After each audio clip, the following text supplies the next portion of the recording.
जी अस्सलाम वालेकुम स्टूडेंट्स, वजी हसन अलविज़ here and you watching Alvi law associates. LLB 4 years program और सेमेस्टर 1 का जो सब्जेक्ट पॉलिटिकल साइंस है, इसकी कोर्स आउटलाइन हम इससे पहले डिस्कस कर चुके हैं। आज इसके हम कुछ इंपॉर्टेंट क्वेश्चंस जो है वो डिस्कस करने जा रहे हैं। ये वो क्वेश्चंस हैं कि जिनको अगर आप अच्छे तरीके से तैयार करते हैं तो आप अपना जो मिड टर्म एग्ज़ाम है कॉलेज का और एज़ वेल एज़ अपना जो फाइनल एग्ज़ाम है यूनिवर्सिटी का, उसको अच्छे तरीके से अटैम्प्ट कर सकेंगे इंशाल्लाह। ठीक है, तो देन क्वेश्चन रेज होता है कि सर ये जो क्वेश्चंस आप बता रहे हैं इनके आंसर्स हमें कहाँ से मिलेंगे। तो उसके लिए हमारे ईजीएस्ट नोट्स, अथेंटिक नोट्स, जो कि आज से पहले एनुअल स्टूडेंट्स के लिए भी हम वर्किंग करते रहे हैं, आपके जो सीनियर्स हैं वो आपको बताएंगे भी इंशाल्लाह। तो वो हमारी एप्लीकेशन है, mobile application Alvi law academy के नाम से गूगल प्ले स्टोर पे अवेलेबल होती है। वहाँ से आपको सारे के सारे नोट्स भी मिल देंगे और इन नोट्स के बदले में अथेंटिक लेक्चर्स भी मिलेंगे, जिसमें हम हर कंसेप्ट को इन डिटेल आपको एक्सप्लेन करके समझाएंगे, बताएंगे, ताकि आप इजी तरीके से उसको समझ सकें और देन जो है वो उसके अकॉर्डिंग तैयारी कर सकें। तो अब बढ़ते हैं अपने कुछ इंपॉर्टेंट क्वेश्चंस की तरफ और देखते हैं कि कौन से ऐसे इंपॉर्टेंट क्वेश्चंस हैं जिनको हमने सेमेस्टर 1 में पॉलिटिकल साइंस के हवाले से तैयार करना है, ताकि हमारा एग्ज़ाम जो है वो अच्छे तरीके से हो जाए।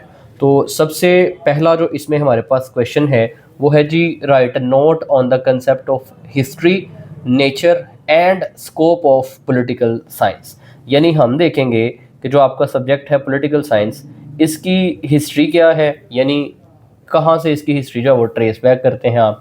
ये जो सब्जेक्ट है पॉलिटिकल साइंस, इसकी नेचर क्या है और इसको पढ़ने का स्कोप क्या है। ठीक है, ये सारी चीज़ें आप क्वेश्चन नंबर 1 में देखेंगे। ये मोस्ट इंपॉर्टेंट क्वेश्चन है, ये पूछ लिया जाता है। ठीक है, क्वेश्चन नंबर जो सेकंड आप करेंगे वो है जी, write note on the utility. Utility basically बोलते हैं फ़ायदे को, कि एडवांटेजेस आपको क्या होंगे। मतलब अगर आप पॉलिटिकल साइंस का जो सब्जेक्ट है इसको अच्छे तरीके से पढ़ते हैं तो इसकी क्या यूटिलिटी है, आपको क्या एडवांटेजेस होंगे पॉलिटिकल साइंस को पढ़ने से। ठीक है, तो ये आपको इस क्वेश्चन में इंशाल्लाह इन डिटेल इसके नोट्स भी अवेलेबल होंगे, लेक्चर भी अवेलेबल होगा। ठीक है, क्वेश्चन नंबर 3 है, differentiate between traditional and modern approaches of political science. जो पॉलिटिकल साइंस सब्जेक्ट है आपका, इसको पढ़ने की डिफरेंट अप्रोचेस हैं। एक वो अप्रोच है जिसको हम ट्रेडिशनल अप्रोच कहते हैं, जो कि रवायती अंदाज में चली आ रही है, और एक वो अप्रोच है जो कि मॉडर्न वन है, जो कि आज के नए जदीद दौर की जो है वो तर्ज पे है। वो ट्रेडिशनल अप्रोचेस कौन कौन सी हैं, वो मॉडर्न अप्रोचेस कौन कौन सी हैं पॉलिटिकल साइंस को स्टडी करने के लिए, उन अप्रोचेस के बारे में हम इसमें देखेंगे। ये क्वेश्चन नंबर हमारा 3 है। दो तरह से, यानी traditional approaches and modern approaches के बारे में इसमें हमने पढ़ना है। ये हमारा क्वेश्चन नंबर 3 रहेगा, ये आपको अच्छे तरीके से तैयार करना होगा। ये 3 जो क्वेश्चंस हैं जो शुरू के मैंने पढ़ाए हैं, इन 3 में से 2 क्वेश्चंस भी आ सकते हैं, वरना इन 3 में से एक क्वेश्चन तो मस्ट आता ही आता है। ठीक है, लेकिन एक्सपेक्टेड है कि 2 क्वेश्चंस भी यहाँ से पूछे जा सकते हैं, लिहाजा आपने इन तीनों क्वेश्चंस को अच्छे तरीके से तैयार करना है। क्वेश्चन नंबर 4 में जो चीज़ हम पढ़ेंगे, कहता है जी डिफाइन स्टेट। हम देखेंगे कि स्टेट क्या है। स्टेट बेसिकली अगर इसकी उर्दू ट्रांसलेशन पढ़ें तो इससे मुराद होता है रियासत। ठीक है, तो हम देखेंगे कि रियासत से क्या मुराद है और स्टेट के डिफरेंट इसेंशियल्स एलिमेंट्स क्या होते हैं। ठीक है, 4 तरह से इसेंशियल एलिमेंट्स होते हैं इसके, पॉपुलेशन, टेरिटरी, गवर्नमेंट, सॉवरेंटी। इन चारों एलिमेंट्स को इन डिटेल हम डिस्कस करेंगे और फिर देखेंगे कि स्टेट में और गवर्नमेंट में क्या फ़र्क होता है और किसी स्टेट और सोसाइटी में क्या फ़र्क होता है। ये क्वेश्चन नंबर 4 रहेगा। ये भी मोस्ट इंपॉर्टेंट क्वेश्चन है, ये मस्ट जो है वो पॉलिटिकल साइंस में पूछा ही जाता है। क्वेश्चन नंबर 5 है, डिफाइन डेमोक्रेसी। डेमोक्रेसी को आपने डिफाइन करना है एंड एक्सप्लेन इट्स करेक्टरिस्टिक्स, और डेमोक्रेसी की डिफरेंट करेक्टरिस्टिक्स, खसूसियात क्या क्या हैं वो देखनी है। Conditions for the democracy and advantages and disadvantages of democracy.